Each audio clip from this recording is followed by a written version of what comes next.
بسم اللہ الرحمن الرحیم الحمد للہ والصلاة علی اہلہا۔ سوشل میڈیا پر رائج روایات کی تحقیق سلسلہ نمبر 22۔ محترم حضرات، ایک حدیث لوگوں میں مشہور ہے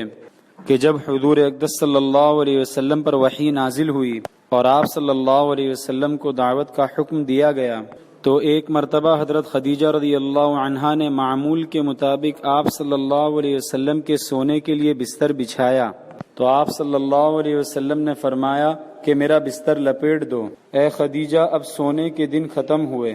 اس حدیث کو استاد سید قطب رحمہ اللہ نے اپنی تفسیر فی ظلال القرآن میں 2 جگہ نقل کیا ہے، ایک جگہ سورہ بقرہ میں آیت نمبر 63 کے تحت اور ایک جگہ سورہ مزمل کی ابتدائی آیات کے تحت۔ محترم حضرات، شیخ علوی بن عبد القادر السقاف رحمۃ اللہ علیہ اس حدیث کی تخریج میں لکھتے ہیں کہ یہ حدیث مجھے نہیں ملی، دیکھیے جلد 1 صفحہ 76۔ اسی طرح ایک دوسرے مقام پر جہاں یہ حدیث مذکور ہے، جلد 6 صفحہ 3744 پر لکھتے ہیں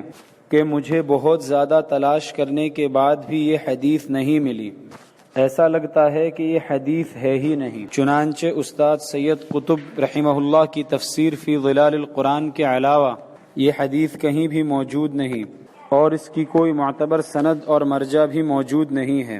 یہ محض ایک من گھڑت روایت ہے جس کی کوئی اصل نہیں ہے، لہٰذا اس کو حدیث کہہ کر بیان کرنا اور اس کی نسبت رسول اللہ صلی اللہ علیہ وسلم کی طرف کرنا درست نہیں ہے۔ واللہ اعلم بالصواب۔ اس روایت کی تحقیق ہم نے مفتی عبد الباقی صاحب اخندزادہ کی تنبیہات سلسلہ نمبر 18 سے لی ہے۔ ہماری ان وائس کلپس کے سلسلے کا مقصد یہ ہے کہ ہم اس وعید میں داخل ہونے سے بچ جائیں جس کے بارے میں رسول اللہ صلی اللہ علیہ وسلم نے فرمایا، جس نے مجھ پر عمدن جھوٹ بولا وہ اپنا ٹھکانہ جہنم میں بنا لے۔